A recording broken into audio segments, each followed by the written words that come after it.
Episode के starting में हम देखते हैं कि सैंको और उसका क्रू अमेरिका पहुंच चुके होते हैं और वो सभी काफी ज्यादा खुश हैं। फिर उस जगह को सैंको शिप से टाइस्कोप से ही देखता है और वो देखता है कि वहाँ के लोग भी पत्थर में बदले होते हैं। फिर गैन बोलता है, शायद हम ये बात नहीं जानते थे, लेकिन ये हमारा पहली बार है जब हम लोग इस दुनिया में आ रहे हैं। जो कहानी मैंने झूठी बनाई थी, मैं चाहता हूँ कि वो सच हो। गैन ने बोला था कि जो दूसरी दुनिया है वो कब की रिस्टोर हो चुकी है और उन लोगों ने उस ग्रीन लाइट से बचने का रास्ता बना दिया है। और तभी हम कोहाकू को भी देखते हैं जिसकी नज़र किसी स्टैचू पे पड़ती है। वो लोग एक ही डायरेक्शन में पत्थर के बने हुए होते हैं। फिर कोहाकू बोलती है, ये कैसे हुआ? फिर सैंको इसको बताता है कि यहाँ पे एक बहुत बड़ा कार ब्रेक हो चुका है। जब लोग पत्थर के बने थे तो वो लोग भी कार में ही पत्थर बन गए होंगे। फिर रिसुई बताता है कि फिर सीन शिफ्ट होता है। उनकी शिप एक जगह रुकती है और वो आखिरकार अमेरिका के जमीन पर पैर रख चुके होते हैं और सब काफी खुश होते हैं। और जब वो लोग इधर उधर देखते हैं तो उन लोगों को अमेरिका और जापान के बीच कुछ ज्यादा फर्क नहीं दिखता।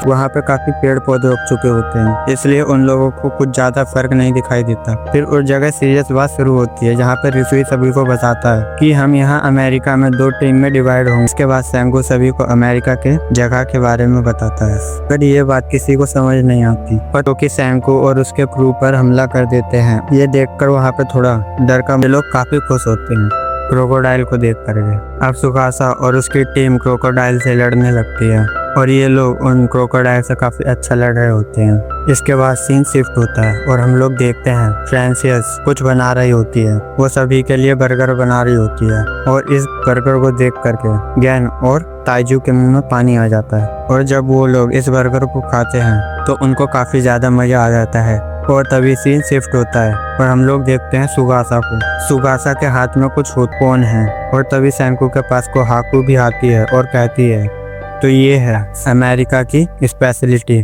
और सैंको काफी कॉन्फिडेंटली सभी को कहता है कि अब हम इस चीज से जहाँ पे वो लोग फिर से खोज के लिए निकल जाते हैं। और दूसरी तरफ कोहाकू को नदी में कुछ मिलता है। जब वो उस चीज को पकड़ती है तो वो कोन के दाने होते हैं। ये देखकर उकियो सभी को बोलता है, क्या पता यहाँ पे पास में कोन की फसल हो और वो वहीं पे ग्रो कर रहे हो। ये चीज देखकर सैंको को थोड़ा अजीब लगता है क्योंकि ये जो कोन है ऐसा कुछ चांस ही नहीं है कि वो इस तरीके से नदी में तैरे। और इसके बाद सीन चेंज होता है। हम एक बंदे को देखते हैं जिसने गिली सूट पहना होता है और उसकी बैगनी आंखें होती हैं और वो पेड़ के ऊपर होता है और फिर वो बंदा काफी तेजी से नीचे उतरता है। अब उस बंदे को काफी सारे भेड़ियों ने घेर रखा। और अब हम दूसरी तरफ हम सैंको और उसके क्रू को देखते हैं। यहाँ पे जो सैंको होता है वो कोई टॉर्च वगैरह बना रहा होता है और उस टॉर्च को वो टैंक के ऊपर रख देता है। ये देखकर ताइजू सैंको से कहता है कि इस तरह तो लाइट के पास काफी सारे इंसेक्ट इकट्ठा हो जाएंगे। फिर सैंको ताइजू को कहता है, ये देखकर दूसरे लोग काफी खुश हो जाते हैं क्योंकि वो अब सभी लोगों को बचा सकते हैं।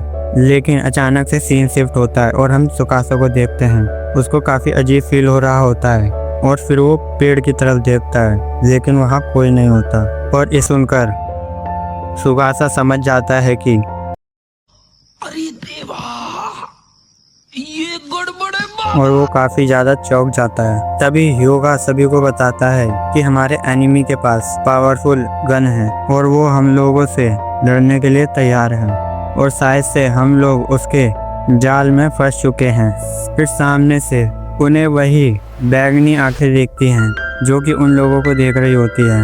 और फिर सुगासा चिल्लाते हुए सभी को कहता है कि बोट में वापस चलो। और तभी सही वक्त पे सैंको अपने गोरिल्ला टैंक का गेट ओपन कर लेता है जिससे वो उसके हमले से बच जाता है। जो उन लोगों पे फायरिंग कर रहा होता है वो बंदा रुकने का नाम ही नहीं ले रहा होता है। वो लगातार फायर जाता है जो कि उन पे फायरिंग कर रहा होता है और फिर वो अपना मास्क निकालता है। मगर अभी हमें इस इंसान का चेहरा सही से नहीं दिखाया गया है, लेकिन वो बोलता है कि इन लोगों ने इसे कैसे ढूंढा और दूसरी साइंटिस्ट को हराना चाहता है। इसी के साथ ये एपिसोड यहाँ पे खत्म हो जाता है।